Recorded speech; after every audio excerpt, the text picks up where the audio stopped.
Hello students, this is your chapter number 14, Introduction of the Continents Africa and Asia. So open your textbook on page number 109. Now the map of Africa is given here. So first we'll study regarding the continent of Africa. World Tourism Fair was organized in the city of Ahmedabad.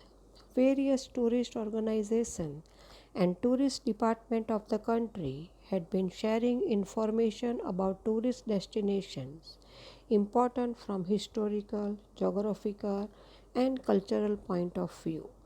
Raju also went to see this fair with his parents and he got to know a lot about Africa. Let us talk about it. तो Ahmedabad city में world tourism fair लगाया गया। बहुत सारे tourist organisation और departments थे country ने। उन्होंने ऐसी माहिती शेयर की जो टूरिस्ट प्लेसेस से रिलेटेड थी और काफ़ी इम्पोर्टेंस रखती थी। हिस्टोरिकल पॉइंट से, जोग्राफिकल जैसे उसकी लोकेशन है, जैसे उसका एटमॉस्फेयर है, लैंडस्केप है उसके हिसाब से, और कल्चरल यानी कि संस्कृति के हिसाब से ये टूरिस्ट प्लेसेस इम्पॉर्टेंट है। राजू गया इस फेयर में अपने पेरेंट्स के साथ और वहाँ उसे बहुत जानकारी मिली अफ्रीका से रिलेटेड। तो अब हम उसकी बात करेंगे। Now page number 110। Africa, the second largest continent of the world. The length and breadth of African continent is almost the same. Two-thirds of the continent lies north to the equator. That means the maximum part of the continent is in the torrid zone. Africa सबसे बड़े number में से दूसरे स्थान पर है और वो है अफ्रीका। सेकंड लार्जेस्ट कॉन्टिनेंट दूसरे नंबर पर है। जितनी उसकी लंबाई है उतनी ही उसकी चौड़ाई है। तो एक तरह से लेंथ और ब्रेथ जो अफ्रीकन कॉन्टिनेंट की है वो बराबर है। 2/3 हिस्सा जो ये कॉन्टिनेंट का है वो इक्वेटर के नॉर्थ साइड पे आता है। तो उसका मतलब है कि जो ज़्यादा से ज़्यादा हिस्सा है वो टॉरिड जोन में आता है। Till the 18th century the continent of Africa was unexplored, so it was also known as the dark continent. The missing link of the evolution of human from ape was discovered from the Nile valley. 18th century यानी 18वीं सदी तक ये जो Africa का continent है किसी ने भी ढूंढा नहीं था। एक्सप्लोर यानी किसी ने भी उसको ढूंढा नहीं था, किसी भी चीज़ की खोज नहीं हुई थी। तो इसी वजह से उसे डार्क कॉन्टिनेंट भी कहते हैं, क्योंकि 18th सेंचुरी से पहले कोई जानता भी नहीं था। जो एक मिसिंग लिंक था मानव उत्पत्ति, एप यानी मानव उत्पत्ति से वो डिस्कवर हुआ था नाइल वैली से। The maximum part of African continent lies in the eastern hemisphere. It covers 20% of the total land mass on the earth. It has a coastline running 30,000 kilometre. Maximum part African continent का है वो eastern hemisphere में आता है। पूरी धरती या ज़मीन का टुकड़ा है उसमें से 20% हिस्सा जो है वो अफ्रीकन कॉन्टिनेंट में आता है और उसकी कोस्टल लाइन 30,000 किलोमीटर्स लंबी है। नीचे फिजियोग्राफिकल फीचर्स ऑफ अफ्रीका है उसके पिक्चर्स दिए गए हैं। माउंट किलिमांजारो जो एक एक्सटिंक्ट वॉल्केनो है और सहारा डेजर्ट है। The major landform of Africa is plateaus and highland. The Atlas mountain ranges lie in the northwest of the continent. Mount Tobukal is the highest mountain of this range and its height is 4,165 meters. The highest mountain of the range of mountains in East Africa is Mount Kilimanjaro, which is the highest volcanic mountain. Its height is 5,895 meters. ज़्यादातर जो land form है Africa के उसमें आपको plateaus मिलेंगे या तो highlands पहाड़ियाँ। एटलास माउंटेन रेंजेस है वो कॉन्टिनेंट के नॉर्थ वेस्ट में है। माउंट टोबुकल वो सबसे ऊंचा पहाड़ है इस रेंज का और उसकी हाइट 4,165 मीटर्स है। इसी तरह से जो माउंटेन रेंज ईस्ट अफ्रीका में है उसमें जो सबसे ऊंचा पहाड़ है वो माउंट किलिमंजारो है और ये सबसे ऊंचा वॉल्केनिक माउंटेन भी है जो आपको ऊपर पिक्चर उसका फ़ोटो दिया है। इसकी हाइट 5,895 meters है। This mountain is near the equator but still has permanent snow-covered peak due to its altitude. Apart from these mountains, there are highlands and plateaus with an average altitude of 915 meters in the south of Africa. The Ethiopian highlands have an altitude between 1500 and 4550 meters. तो ये पहाड़ जो है mountain वो equator के पास है। तभी यहाँ पर ये जो चोटी है उसका पीक है वो हमेशा बर्फ़ से ढका रहता है क्योंकि उसकी ऊंचाई की वजह से एल्टीट्यूड यानी हाइट की वजह से वो बर्फ़ से ढका रहता है। इसके अलावा ये पहाड़ों के हाईलैंड्स है प्लेटोज़ है जिसकी एवरेज हाइट 915 मीटर्स के करीब है और ये साउथ अफ्रीका में है। जो इथोपियन आइलैंड है उसकी ऊंचाई वो है लगभग 1500 से 4550 मीटर्स तक है। Now page number 111। The Sahara Desert, the largest hot desert in the world, lies in the north of the continent, covering an area of 494 lakh square kilometer. यहाँ पे this area is full of rocky highlands. The Great Rift Valley of East Africa was created due to the tectonic movements and it runs north-south for approximately 6,000 kilometre. जो सहारा dessert है ये दुनिया का सबसे बड़ा गर्म डेज़र्ट है। ये कॉन्टिनेंट के नॉर्थ साइड में आता है और उसका जो एरिया है वो लगभग 94 लाख स्क्वायर किलोमीटर है। यहाँ पे पूरे इलाके में पथरीली पहाड़ी है। जो ग्रेट रिफ्ट वैली है वो ईस्ट अफ्रीका की इसी वजह से बनी थी क्योंकि पृथ्वी की जो प्लेट्स होती हैं उसमें मूवमेंट होता है और इस वजह से बनी और ये लगभग 6,000 किलोमीटर तक लंबी है नॉर्थ साउथ में। It is the longest rift valley in the world due to the accumulation of water lakes like Lake Victoria, Lake Malwai, which is also known as Lake Nyasa, and Lake Tanganyika have been formed. ये दुनिया का सबसे लंबी rift valley है। इसी वजह से पानी इकट्ठा होने से ये लेक बन गए जैसे लेक विक्टोरिया, लेक मालावी जिसको लेक न्यासा भी बोलते हैं और लेक टांगानिका। ये सब पानी इकट्ठा होने की वजह से बन गए हैं। Rivers and lakes, most of the rivers of Africa originate from the central highland and meet the sea, whereas few rivers dry before they reach the sea. Due to a rugged and rocky terrain, the rivers are not much useful as waterways, but numerous waterfalls help in generating electricity. तो ज़्यादातर जो नदियाँ हैं Africa की काफ़ी वो highland से निकलती है और दरिया तक पहुँचती है और कुछ नदियाँ ऐसी है जो दरिया तक पहुँचने से पहले ही सूख जाती है।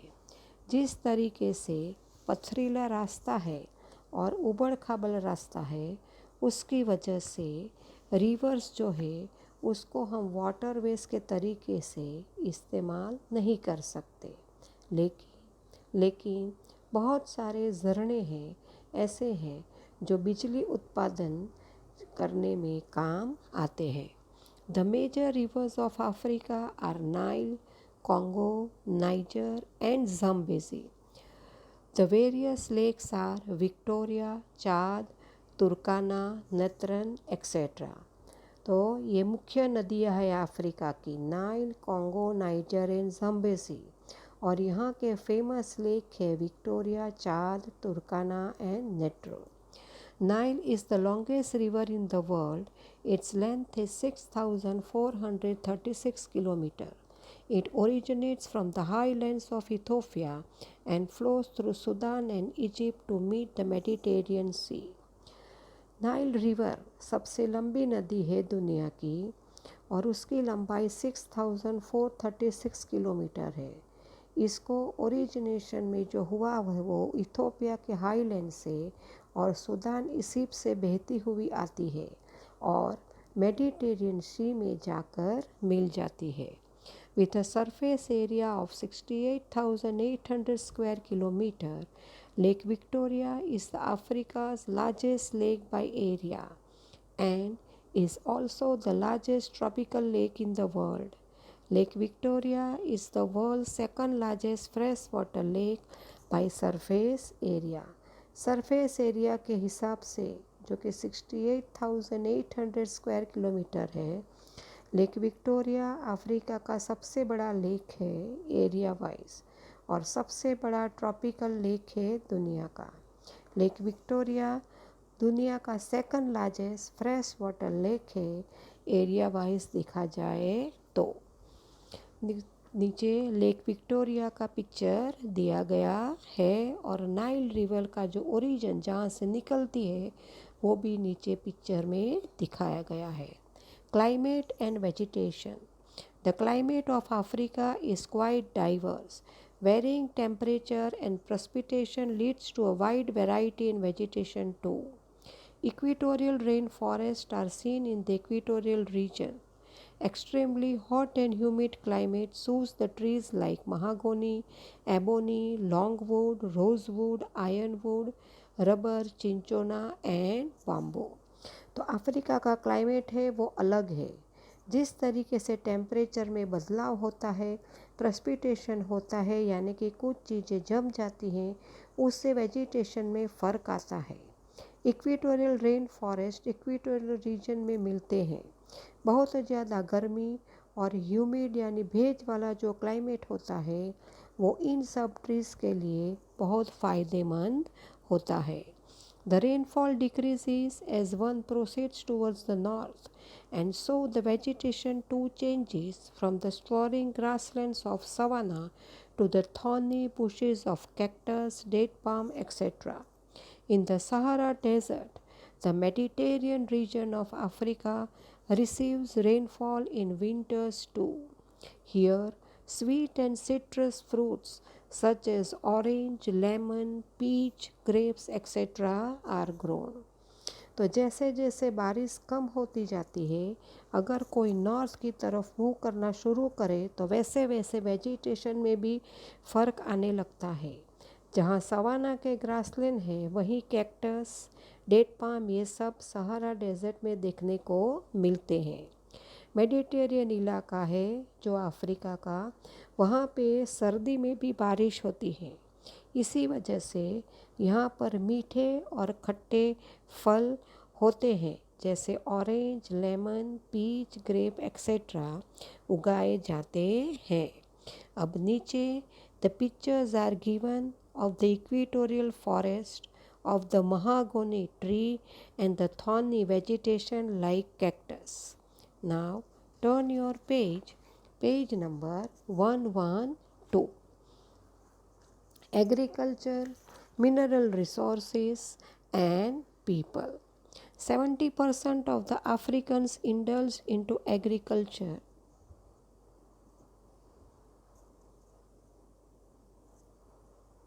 Various crops like 70% of the Africans indulged into agriculture. Various crops like tea, coffee, cocoa, rubber, tobacco, etc. are grown here along with other regular crops. Malagasy, Madagascar, and Zanzibar islands of East Africa produce various crops like clove, coffee, raisins, etc.